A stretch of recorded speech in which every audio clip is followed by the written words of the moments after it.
Good morning, good afternoon, and good evening. This is Keesa Schreane, and welcome to the Refinitiv Perspectives live stream. We've experienced sharp behavior changes with the pandemic, especially in the digital realm. Capabilities that many businesses thought would take years to build and years to adopt took only a fraction of the time. Now, with that, we've seen behavior shifts among financial services consumers, specifically toward digital and mobile banking in the wealth space. Here to discuss this trend with us is Amit Nanavati, VP of Digital Products at Northwestern Mutual, and Charles Smith of Refinitiv's Wealth Solutions. Thank you both for joining. Thanks, Keesa. Good to be here. Now, we've talked about ESG content a lot over the last several months, and we know that ESG content is exploding. And we've spoken about investor expectations around ESG content, specifically on the live stream. Are self-directed clients looking for ESG content? Is that something that's being provided adequately? Yeah, I'll start. I think to some extent, Keesa, I think that is being provided. I think we need to do a little bit better job providing a better way of getting to it. I think I've seen some providers use it more broadly, but I think what clients are looking for, investors are looking for today, is to be able to work that into their workflow, their planning, as they look for investments, the screen for ESG factors, and to understand better how those ESG securities align to their values and beliefs. I think we need to do a better job of making sure that it's part of that overall experience, that it kind of works in their workflow as they're planning their life, they're doing their goals-based planning, working in the ESG components so they can pick the right investments. Is something we need to do a better job of. And I think we need to do a little bit better job of creating products and services that are ESG focused. I'll let Amit comment. I'd love to see your perspective as well. Absolutely. I think I agree with Charles on that. I think to a consumer, ESG is critical. It's paramount. It's part of their core decision-making process. Historically, I think, ESG and the advisor interactions, that's where it played most. As we move more towards self-directed, I don't think there are really great tools out there that bring that into a nice integrated, seamless end-to-end experience for a consumer to sit there and say, okay, these are the strategies I'd like to pursue from an ESG. I think the industry in general has got a lot more room to play with there, a lot more advancement. But I'm optimistic. I think there are a number of providers that are actually working in that direction. There are a lot of firms that are thinking about that because it is core to an average investor. That ESG is really important, and that's the way they think about it when they look at their entire portfolio. So speaking of what's core and what's important, I want to dive into the survey, and I know you're going to get to that shortly, but according to the survey, only about a little over a third of those who were surveyed give top scores to the digital experience, so the holistic digital experience. Why is satisfaction right now, considering where we are in the pandemic, why is the satisfaction with digital experience so low at this point? Why are we just not getting it right? Let me take a stab at that. I think, historically, when I look at the big picture, I think consumer preferences, that hyper personalization aspect of things, I want to see it a certain way, that demand, that consumer demand is changing at a much faster clip. Providers, their digital ecosystems, although many of them have gone through various stages of transformation, are nowhere close to finishing the swing on a digital transformation. So whether, depending upon the omni-channel you look at, sometimes the web is much more advanced than the mobile app. And so when you start to toggle between the web and the mobile app, your experiences are very drastically different. Often it's a letdown. And that's why you see that a lot of consumers out there are just disenchanted with the experiences.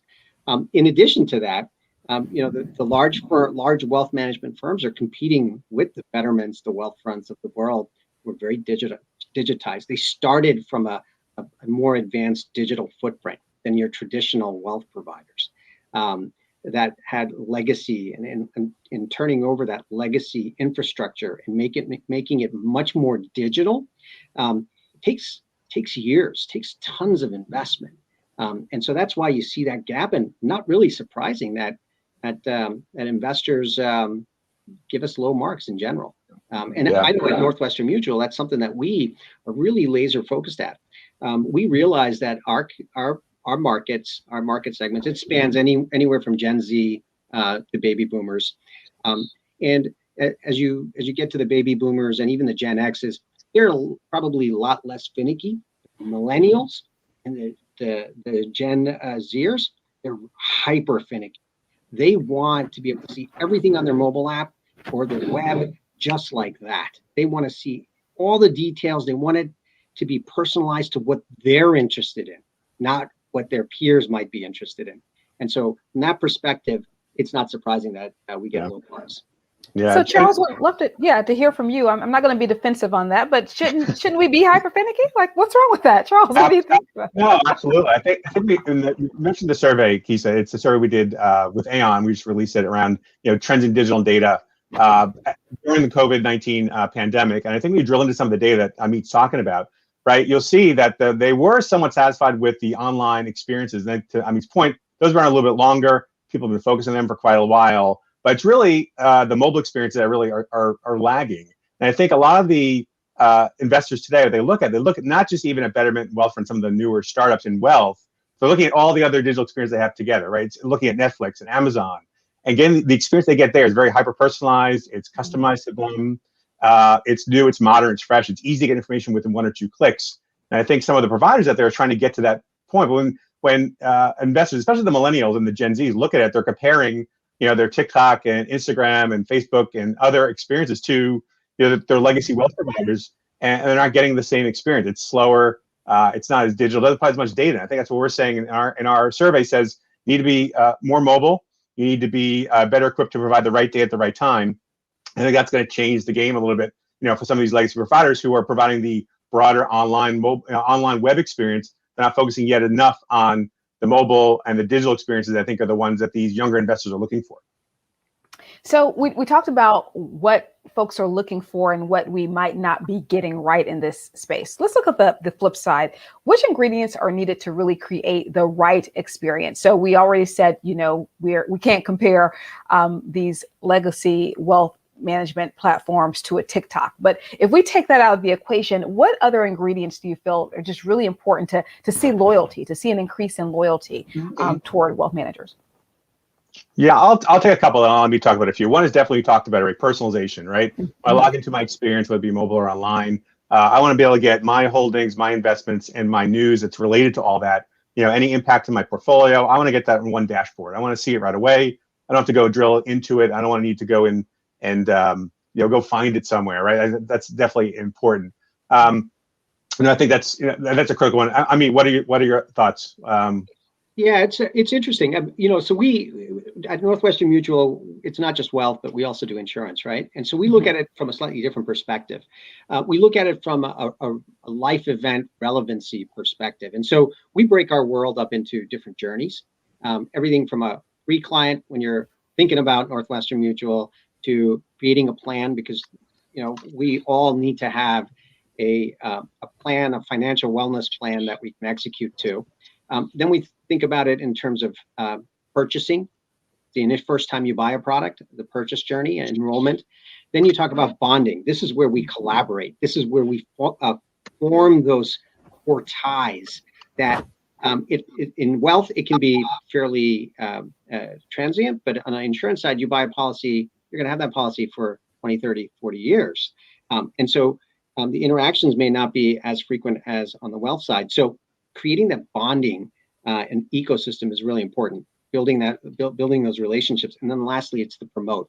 And we see that more so in the insurance world, where intergenerational wealth transfer has historically been a problem because from a policyholder to a beneficiary, the money flows out. So when we look at it, I think there's a couple of key components here. Education. How do you inform the investor about what they should invest in? We believe it starts with a plan, and then your plan coupled with the different life events you come across inform you on what direction or trajectory you need to move. Then there's the aspect of straight through processing. How can we make that experience seamless? So automation, digitization. So everything from the moment you apply for an account all the way through it being fulfilled is critical. And then just the interactions, the ability for an investor to have the self-service capabilities on a mobile app Mm-hmm. I want to be able to change my name. I want to change my beneficiary. I want to reallocate or change my asset allocation mix. All of that stuff should be at your fingertip on a mobile app. And that's key and core to how you bond and create that relationship with the investors. Yeah, I think one thing that it's a key point, Amit, on the interaction and the bonding you're talking about. We think, Refinitiv, that's important, that's critical. We just rolled out a new product called Refinitiv Wealth Connect, which allows investors and advisors or home office personnel to connect digitally. So you can get online and have a real-time chat, voice or video communication in real time with the investor, right? To kind of bring them together. In digital world, you don't have the same face-to-face experience. How are you going to bond and relate to your advisor or to your client, through a digital channel? We need to create that type of environment and experience. So I think we're trying to do that through our platforms as well, because without it, you're just basically logging into a platform, not really getting the benefits of a full service wealth firm like Northwestern Mutual. Yeah, to add to, you bring up a tremendous point there, Charles. I think that interaction, whether it's through chat, whether it's through voice, through video, like we're doing, right? Mm-hmm. That's critical. That's critical between the client and the home office, or client and the advisor. There's another part of this universe that's also equally important. It's the co-servicing landscape. Mm-hmm. Because you could have somebody in the home office as a service person and the advisor both talking to the customer. And it's equally important that they both know what were those interactions that were happening. Right. And so spot on. I agree. Having that chat capability, the voice or video in a co-servicing ecosystem is really critical. Wow, that's great. And that's something that we're hearing a lot, just the bonding piece, and how can we connect with people now that we don't have that physical interaction, see that it's even hitting the wealth space. So great information there. We are opening up to questions from our audience. So please send your questions through to Amit and Charles. First, a really great question here. Are you providing a mobile first experience for your advisors, or do your advisors still prefer their desktop experience? So we've been talking about it from the customer perspective, but let's flip the script here. What do the advisors prefer, and what type of experience are you all providing for them? Amit, you go. Yeah, so we're taking a strategy that's twofold. First and foremost, we are making tremendous strides in creating an advisor desktop, for lack of a fancy word, one ecosystem where the advisors can have one place to go, where they have all of the capabilities behind the glass to access, so that they can interact with their customers, they can interact with the home office as they need to. So a centralized advisor workstation is one area, and that's really done for a couple of reasons. One, to create efficiencies for the advisors, really important, so they can spend more time with their customers. Number two, they have all the information at their fingertip in one location, so that they can make the best informed decision, right? And leverage next best action type of nudges and things like that they need to do, leveraging AI. And then simultaneously, we're also mobile first. We're doubling down on mobile. Mobile not only for our customers, but for our advisors as well. They should be able to access all the same information that they want on an advisor desktop on a mobile app as well. Because when we get back to normal at some point, our firm and our culture in our firm is very relationship based. That won't change. Yes, we may do probably a few more Zoom calls than we used to do in the past, but the interaction with the customer is still paramount to our business, whether it's wealth or insurance. And so we want the advisors to have the ability, when they're on the move, to have that information all at their fingertip. So for us, it's both mobile and the desktop, both equally important. Making tremendous amounts of investments in both. Yeah, I think nailed it. I won't add too much here, but I think when we see firms develop today, I think for the investor, there are several firms building mobile first or mobile only in some cases for the investor. I think for the advisor, it's a blend, right? They need to be able to provide a very comprehensive desktop experience, but allow those components to be used in a mobile channel at some point. But they will get back out in the field. They will be out with their clients at some point, and to be able to take that experience and deliver it through an omni-channel venue is what they're looking to do. So they are building for both. I think that what Amit's saying is spot on to what we're seeing in the industry today. So if we're looking at building for both, that's a really great point here. And we know that different people, different customers want different experiences. What resources do we need to build out these, develop these digital experiences differently for different demographics, for different customer types? I mean, are we talking about a lot of resources, a lot of money that will go into that? Or how do we see that unfolding? Is it going to unfold quickly? Is it going to unfold slowly? Talk us through how that's going to happen. Charles, I mean, I'll start. Yeah. So the way we approach it here at Refinitiv, right? We build our tools to be modular, right? So that you can build the experience gradually and do it in a cost-effective manner, right? We're not saying you have to take the entire solution.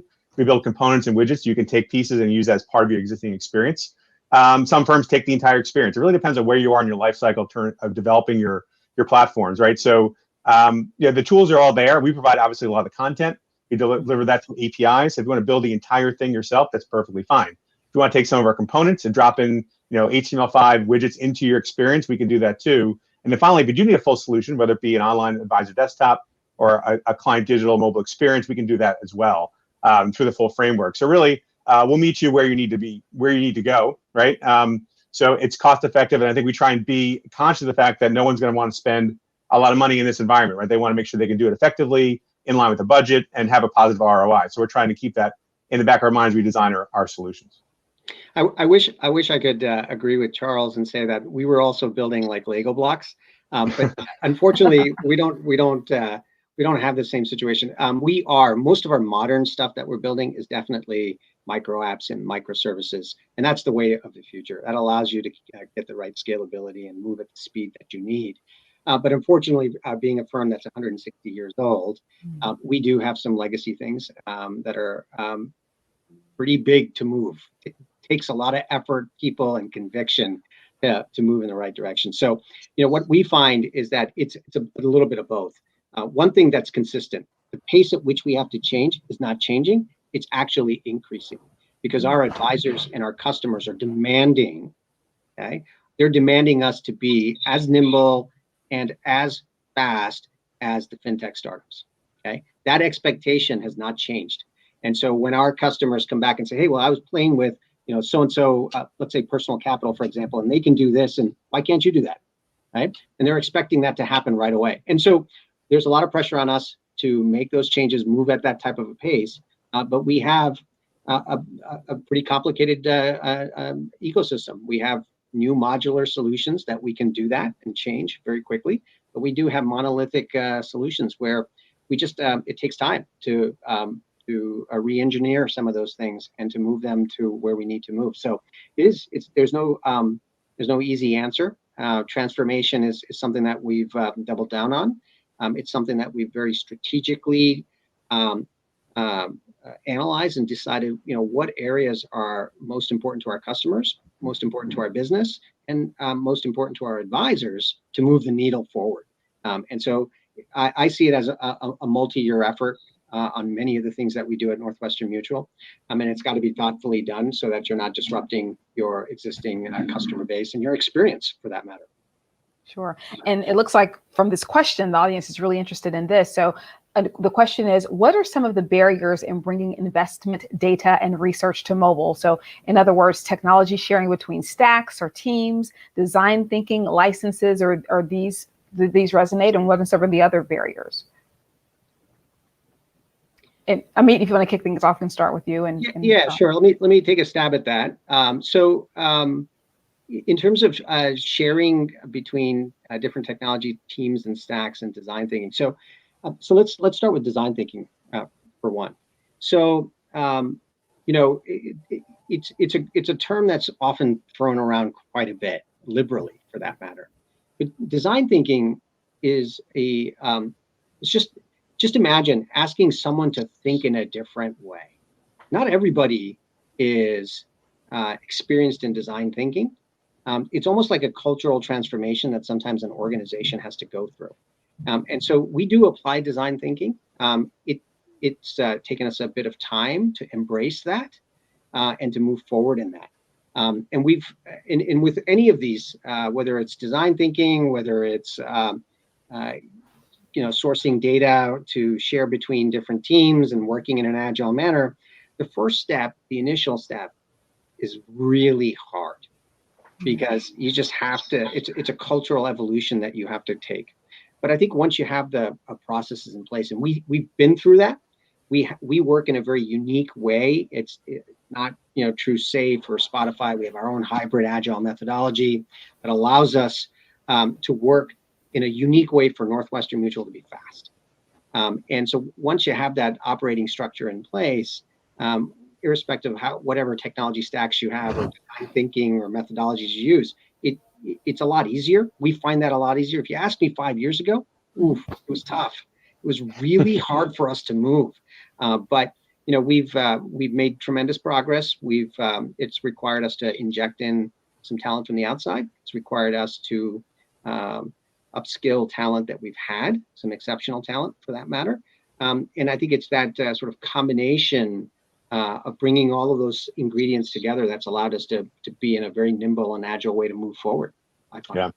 Yeah. I think you nailed it. I think with design thinking, right? It's that saying, old saying, right? Every big journey starts with one step, right? You shouldn't look at taking data and building a mobile experience completely, right? It's about taking the data, designing your experience through those agile manners and slowly making the incremental enhancements, right? You don't need to change everything overnight. To your point, Amit, right? You're a big firm. You have a lot of legacy technology around for 160 years, right? You're not going to, flip the switch. Everything's going to be different tomorrow, right? It's about a gradual improvement, design that end state, understanding the customer journey, right? The pain they're going through, and picking off the pieces to make that better. And you can do that through, through mobile components. You can do it through enhancing bringing some data, through APIs to your experience. There's lots of ways you can do that. It's about really understanding that client journey and what is really most important to that client, and enhancing that over time and getting to a point where it's modernized at some point. But then the other thing too, as as well, is once you get to that new digital experience, you're constantly redesigning again, right? So you're always going to be looking at the next big thing and moving your experience to that next level. So the design thinking thing is not one project; it's an ongoing way of working, right? And constantly looking for ways to improve the journey. I think that's the important part. Is it's not a big bang anymore. It's about a constant digital experience improvement and working within your firm and bringing the right talent in to create that experience over time and continue it, day after day. Yeah, that's true. So that leads me to another point. It's continuous. I think that's the key word Charles brought up. It's continuous not only from the way you execute, you create your strategy, the way you deliver things. It's also continuous from the way you fund things as well within an organization. Yes. Constant prioritization, reprioritization, sequencing, all of that process has to happen. So it's one continuous process that just isn't targeted based on a calendar year. It's always evolving. That's right. That's key. And so we're talking about the process and prioritizing and really getting to this end state. There's not really an end state because it's a journey, right? So there's one end point and then there's another. It gets better and better. In terms of how this new digital experience how we can capitalize on that, how wealth firms can capitalize on that. I know that obviously, we're capitalizing on it. You're capitalizing on it by ensuring that customers can see that they can get things done quicker, that it can be more efficient, even more effective. Are we missing something here? Is there another way that wealth firms can really capitalize and see this as a benefit instead of seeing it as something that may take resources away from other projects or may take funding away from other projects? What's the key value prop here if you had to name one big one? Well, I think loyalty. It all stems down to loyalty, because if you're not doing this, if you look at the millennial generation, or even my son's a Gen Xer, he changes his mind quite frequently. And as soon as his experience is not up to the level, he's off looking for something better. And so if your experiences aren't delivering to what your consumers are expecting, people will change. My parents' generation, same advisor for umpteen years, right? For decades, never bothered to change or even look. And as you now look at millennials and Gen Xers, they'll change on a heartbeat. So you have to be continuous. You have to constantly focus on delivering experiences. This is not a chore. It's a necessity. You've got to make the investment. You've got to move the needle, because if you don't, you'll be displaced very quickly. Yeah. I think great to look at, years ago, to Amit's point, right? When you want to move from one bank or brokerage to another, it took weeks or days, days or weeks to kind of make that whole process happen. Now, if I want to move money from one to another, I can do it online instantly, right? So the ability to move from experience to experience is part of the way we work today. And to Amit's point, the younger generations, the millennials, the Gen Zs, right? They're not as loyal, right? And they can quickly move from one experience to another. And that's what they do. They don't stay engaged with long periods of time. They move from one website to a mobile experience to another, and within seconds, right? I think the key word for me is engagement, right? When you design your experiences, you want them to be engaging. You want them to stay. You want them to stay on your site and get everything they need from you, versus having to go into another site somewhere else, or go into Yahoo or Google or whatever to get what they need. They want to stay. You want them to be with you. So you want to make your experience engaging so they come back to you and stay with you for long periods of time. Just imagine. I mean, if you look at our Gen Xers or even some millennials, they probably haven't even written a check. Okay, because everything is digitized. You pay through PayPal, Venmo, Zelle.